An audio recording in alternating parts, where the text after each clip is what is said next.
familiar with Marie Antoinette and her famous saying, "Let them eat cake," which supposedly was said in response to her minister coming forward to her and saying, "Marie Antoinette, queen, the people don't have bread to eat," meaning the people are starving in the streets, can't pay rent because rent's too damn high. And her response was, well, if you don't have bread, just have cake. If you don't have clean drinking water, just drink some champagne. This is San Pellegrino pomegranate soda. Anyway, let them drink champagne. We will be talking about the Rococo. Cheerio. I'm Dr. Megan Lorraine Debin, and I'm an art historian, and this is Art Trippin Lecture Series.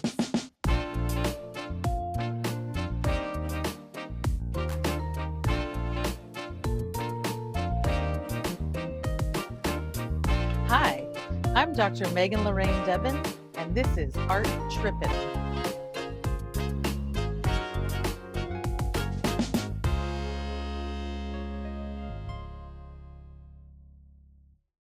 Welcome to the 18th century. We will be discussing Rococo art, and we are moving now from our focus on Italian art to French art. Part of this is because Rome and the Vatican and Italy in general lost power in the 18th century, and as we're moving through the 1700s, we see the power in Europe shifting over to the French court. So what era are we in? We're in the late 18th century, the late 1700s. This is the era of the height of the French aristocracy. Think of King Louis, the Sun King. Think of Marie Antoinette. Think of those tall white wigs and big poofy dresses and the excess of the French aristocracy. So we're at the height of the French aristocracy. This is also the time period in the 18th century of a lot of revolutionary change in the world. First of all, we have the spread of Enlightenment thinking. We have new ways of thinking critically about the world and about men and women and their roles in the world. People are starting to think independently of religion and myth and tradition. Enlightenment thinkers rejected faith in favor of empirical evidence. They promoted questioning all assertions, and there's an emphasis on rationality and logic. We also see a renewed interest in classical culture. Ancient Greece and Rome are seen as the pinnacle of civilized society. So this is something we see in the Renaissance, and we see it returning as we're moving through the 18th century. We also start to see at the latter part of the 18th century, kind of align with those classical ideals, an interest in new ideas of civic virtue, liberty, and morality, that we must sacrifice for these ideals and that we have to make major sacrifices if we want to see social and political change. And actually, we see radical political, social, and economic changes in the mid to late 1700s. This is the period of the height of the French aristocracy, and of course this leads to the French Revolution. This is when we see the French populace overthrow the aristocracy, wheel out the guillotines, and usher in a new republic. This is also the era of the American Revolution, the American War for Independence from the colonial overlords, Great Britain. And we see, in fact, the beginning of rebellions across the world, of colonies rebelling on a global scale. This is also the time period of industrialization. This is really the beginning of the modern era. This is when we see the steam engine introduced into England and industrialization spread throughout Europe. So now we're in the 1780s. The French government by this point in history faced a great deal of criticism for the fiscal crisis that the nation at the time is enduring, and the king and the aristocracy are criticized for the way they're handling these affairs. The aristocracy is deemed increasingly out of touch with the plight of the working class, out of touch with the realities that their subjects are living through. So in 2025, we might actually really be able to relate to this as kind of working class people in comparison to that 1%. So we might understand what it must have felt like to live in late 18th century France. Are you getting any ideas? Are you getting any ideas? Louis XV was deposed and the monarchy was abolished on the 21st of September 1792. The royal family was subsequently imprisoned at the Temple prison, and 8 months after her husband's execution, Marie Antoinette herself was tried, convicted by the convention for treason to the principles of the revolution, and executed by guillotine on the 16th of October 1793. The period of the 1780s and 1790s was really a period of radical social and political upheaval in France that had a lasting impact on French history and throughout the world. The absolute monarchy that had ruled France for centuries completely collapsed in just 3 years.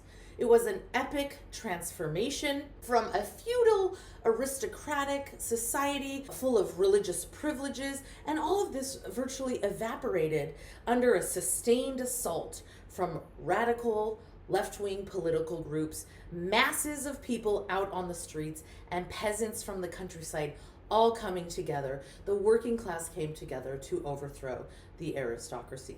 All of those old ideas about tradition and hierarchy, of monarchy, aristocracy, and religious authority were abruptly overthrown by new Enlightenment principles of equality, citizenship, and inalienable rights. Okay, so what does that have to do with Rococo art?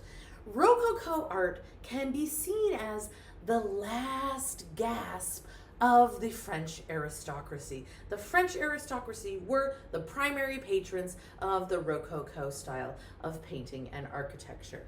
Again, think big poofy dresses, lots of cleavage, tall wigs, lots of pomp and circumstance. So the Rococo style is a French style. It's a new style born in Paris in the 18th century, and it's developed under King Louis XV and King Louis XVI, and it was a very individualist, anti-formalist style and a very courtly, refined artistic style. It's characterized by the soft use of pastel colors, the predominance of forms inspired by nature, and in fact, we will see lots of depictions of people enjoying the outdoors in beautiful gardens out in nature. And we will also see scenes from mythology, especially themes related to the goddess Venus, the goddess of love and romance. We will also see lots of focus on the beauty of naked human bodies.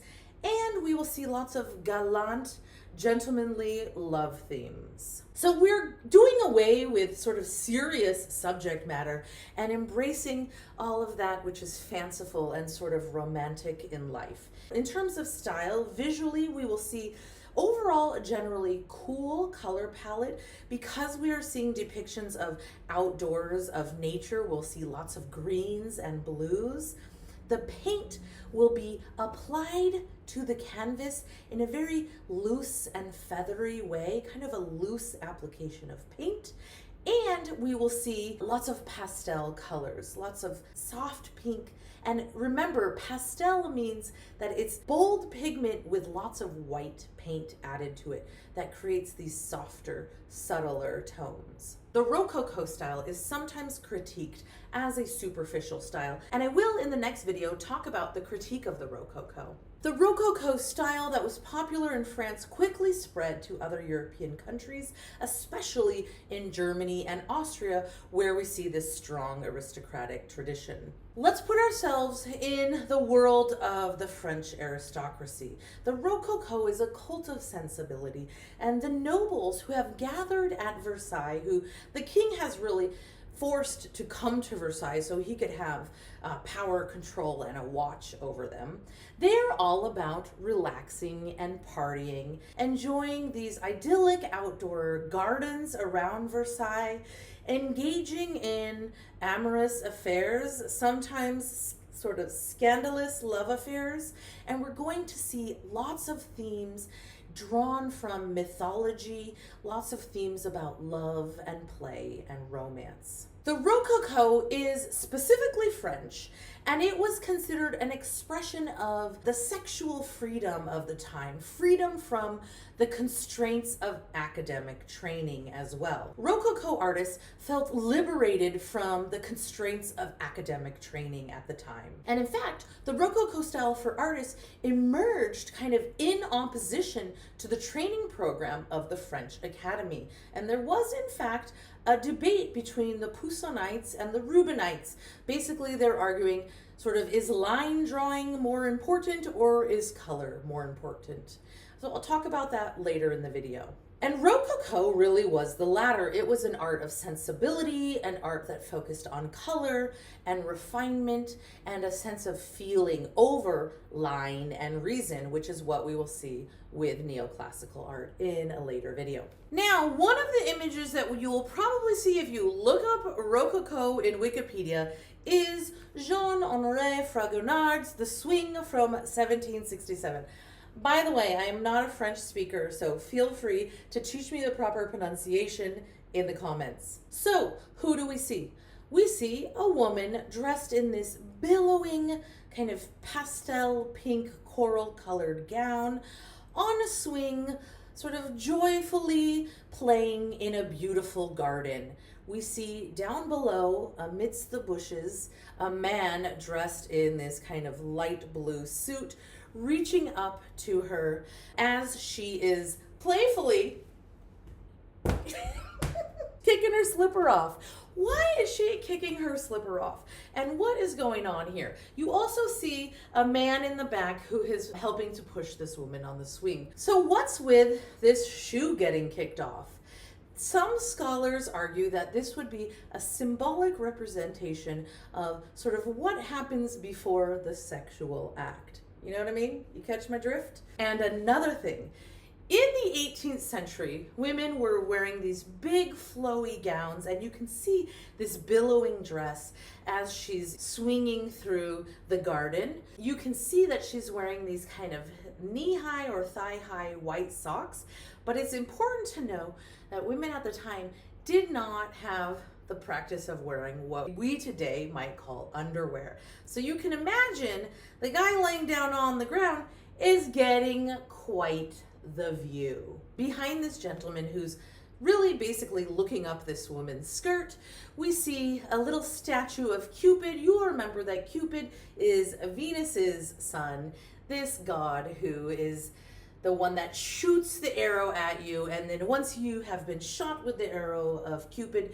you basically fall in love with the next person that you see. And so here we see really an ode to love and romance, and perhaps even some subtle sexual innuendo. Of course, to our eyes, this looks merely elegant and refined, but it had a little bit of a playful, sexy element at the time in the 18th century. Here you can see that really cool blue-green color palette, that soft coral pastel of her dress, a baby blue of the man's dress, and this beautiful idyllic garden setting.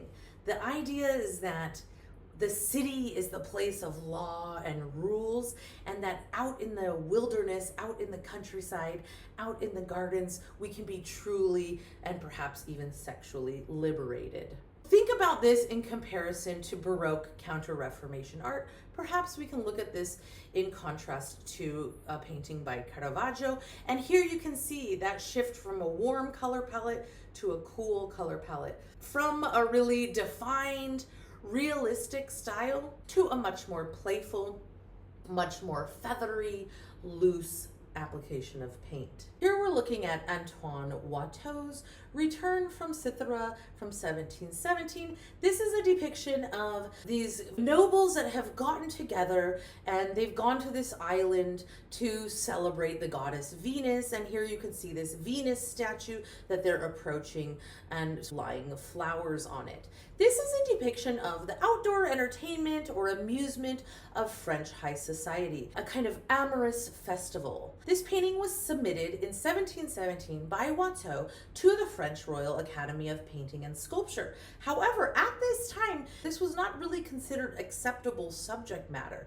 But because of the status of the patrons and the artists, instead of rejecting this painting, the French Academy invented a new category of painting to accommodate Watteau, and they called this kind of painting a fête galante, an amorous festival. And Watteau was really one of the leaders of Rococo painting, and Watteau was a Rubinite. So this is that style inspired by Peter Paul Rubens that favors color over drawing. And the sort of contrasting style to Rubens would be Poussin, Nicolas Poussin, who is known more for his interest in line and drawing over color. When we're looking at a painting like this, we can see that the elite class really was interested in these kinds of paintings with this air of nostalgia and romance. They did not want to think about the harsh realities of life, and they were really out of touch with the real lived experiences of the poor. And this was really, among other things, what led to the downfall of the French aristocracy. You will notice that we see again figures out in nature. We see light pastel colors, a very cool color palette. The paint is applied in layers and feathered on, brushed on very lightly. It's sort of hard to tell on the computer screen, but if you can see one of these paintings in person, you will see this very feathery application of paint. You will also notice an interest in depicting certain textures, especially satin and silk. These were considered kind of luxurious materials, and the artist did this through really careful study of color. Lastly, you will notice in terms of composition, the figures are kind of small and delicate in proportion to this kind of massive, beautiful, idealized and romanticized landscape. To really get an idea of the differences, we can look at two artworks next to each other. Let's look at this French Baroque classical style, this portrait of Louis XIV from 1701, and let's look at Antoine Watteau's L'Indifférent from 1716. Only 15 years separate these, and obviously we're looking at two different individuals, so of course the subject matter is a little bit different, but if you look at these next to each other, you really get a difference between these styles, French Baroque classicism and the Rococo style. First of all, in this portrait of the king, we see that he's inside in an interior with this dramatic red drape behind him. This is a remnant of the Baroque style, and you can see a very clear, very crisp look. The paint is very carefully rendered, very smoothly blended. That is that intense hyper-realism or naturalism that we see in the Baroque style. We also see a generally kind of warm color palette and a sense of restrained elegance, but a very academic style. Now, when we look at the Rococo example, first of all, we see that we've gone outdoors. We're out in a beautiful garden, outside with this cool color palette, and we see this figure in this fanciful dress, lots of kind of satin or silk, and very expressive. The pigment is applied in a much more loose style, and we can see that playfulness that is characteristic of the Rococo. Okay, the last artist we'll look at today is François Boucher. François Boucher was born in Paris in 1703, and he rose to a dominant position sort of in the Rococo world after Watteau's premature death. François Boucher treated gallant themes typical of the era, nymphs and goddesses cavorting in shady glens engulfed in pink and sky blue light. Boucher is famous for his idyllic paintings of mythological themes, his allegories about shepherds, and of course his portraits of the aristocracy. In fact, he did several portraits of Madame Pompadour, who was perhaps his most important patron. Here we're looking at Boucher's portrait of the Marquis de Pompadour from 1759, and you can see this pastel color palette, this frilly, ruffly, dress that's made of all of this excess fabric that's showing off her wealth. And you can see that she's standing out in a garden, posed with a statue. And fun fact, this was a statue that Madame Pompadour had commissioned. So here she has a statue that she commissioned, and then she's standing with her own statue, posing for a portrait by Boucher. Who was Madame Pompadour? Madame Pompadour was the beloved mistress of King Louis XV in 1745. She was a lavish patron of the arts, and she really helped sustain the French Rococo. She was also friends with many of the intellectuals at the time, including Voltaire and Diderot. And Diderot is perhaps most well known for writing the world's first encyclopedia. And in fact, Madame Pompadour defended the encyclopedia even if Diderot was actually a harsh critic of the Rococo. And if you want to know more about those who were opposed to and critiquing the Rococo, check out the next video on the critique of the Rococo. Here we're looking at Boucher's Triumph of Venus. You can see Venus depicted nude, sort of laying about with all of these other nymphs, and you can see these kind of mermen splashing about in the water. You can see Venus is accompanied by cupids, tritons, and nymphs. The objective here was to charm the viewer with the qualities of the sensuousness and the sentimentality. So this is really seen as kind of a dramatic personification of physical love.